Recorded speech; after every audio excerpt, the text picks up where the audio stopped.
comment j'ai vite retrouvé la lumière après avoir cru perdre mon bébé.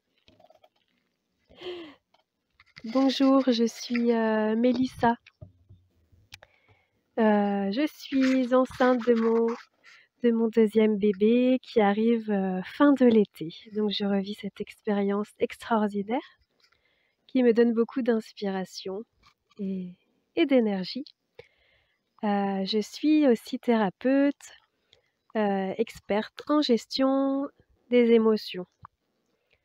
Grâce à mon expérience de vie, merci la maladie, l'anorexie, j'ai tout au long de mon parcours de cette maladie été guidée. Vraiment guidée par des personnes de confiance. C'était vibratoire, il fallait que ce soit ces personnes-là qui soient sur mon chemin.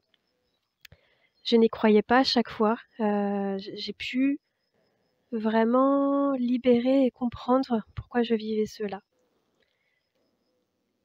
Aujourd'hui, je le comprends, c'est maintenant mon tour de te guider et de t'accompagner au plus profond de ton être pour comprendre et libérer tes blessures. Aujourd'hui, je veux te raconter mon témoignage.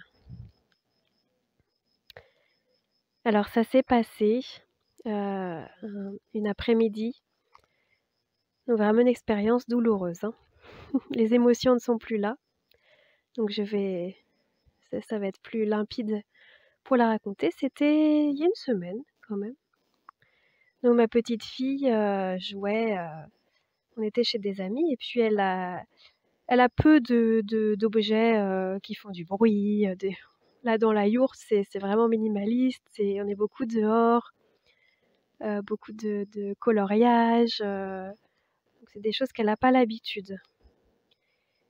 Et de ce fait, elle s'est défoulée, elle a pris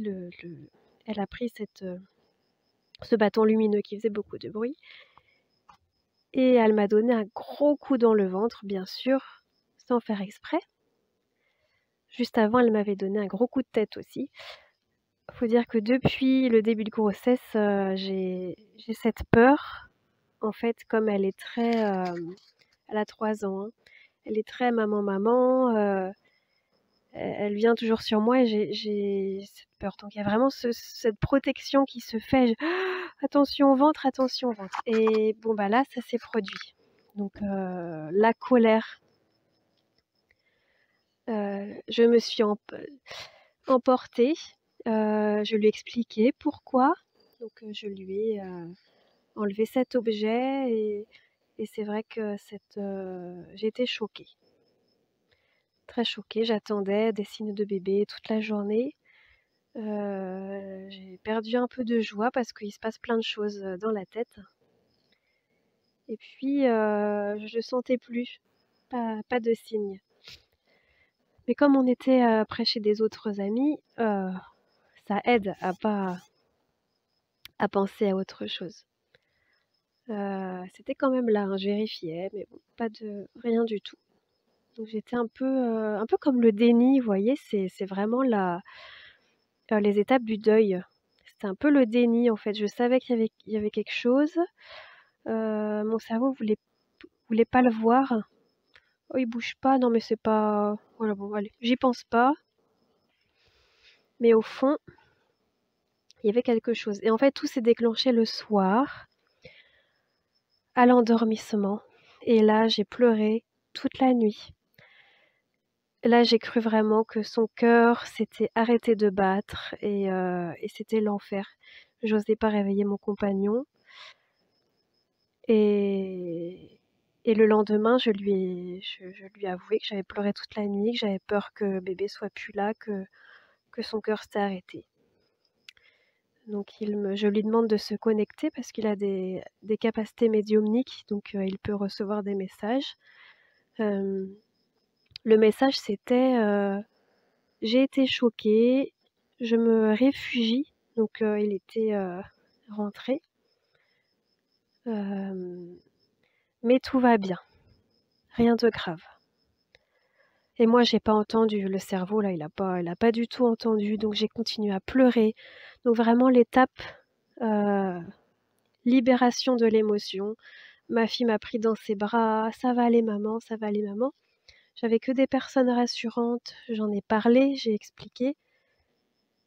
Donc toujours dans cette étape de deuil, libération par le pleur. Après c'est un protocole là que je vous explique que j'ai vécu plusieurs fois et à chaque fois c'est un peu comme mon programme de survie, j'ai l'impression. Donc le 1 libération, le 2 en parler et accueillir, vraiment accueillir les paroles des autres, entendre, écouter. Et toute la journée, bon, j'étais pas dans la même joie que d'habitude, hein, il y avait toujours ce je sentais, non, il bouge toujours pas.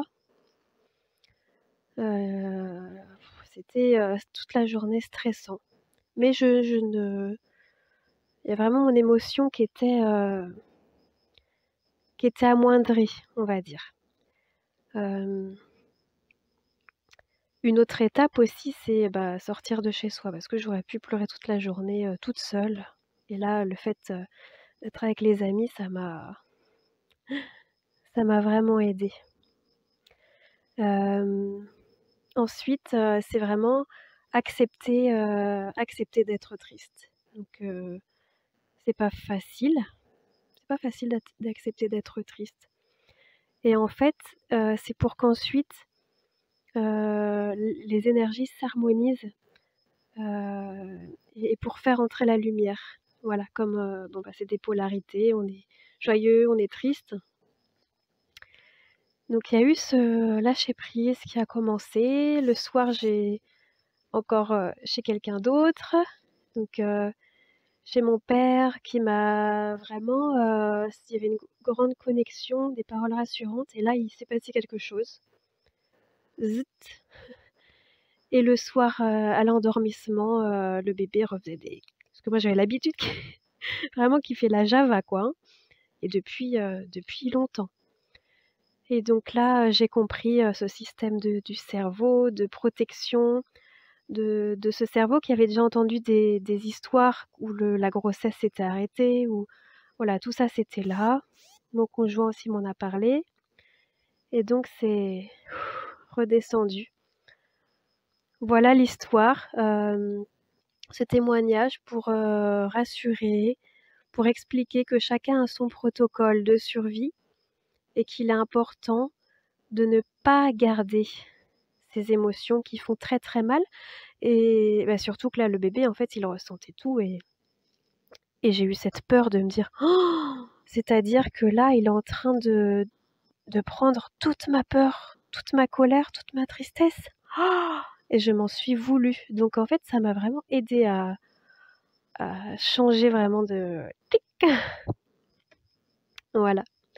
Hem, voilà, c'est vraiment changer ses émotions basse fréquence, par la confiance, par la foi et de me dire: «De toute façon, bah, tout est juste jusque-là, tout ce que j'ai vécu, c'est juste donc quoi qu'il arrive, c'est ce que je dois vivre» et lâcher prise et vivre l'instant présent. Si ça vous a touché, si vous voulez, vous aussi raconter, témoigner pour libérer, je vous assure que c'est la guérison. Libérer, n'hésitez pas à écrire vos histoires.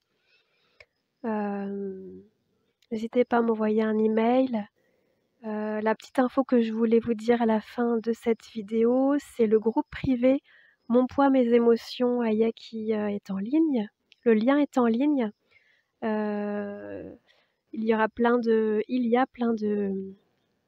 conseils, astuces et surtout c'est pour garder un lien, fin de grossesse et les premiers mois avec bébé où je serai beaucoup moins présente parce que je vais vivre l'instant présent avec lui et faire aussi, l'hygiène naturelle infantile qui va me prendre beaucoup de temps.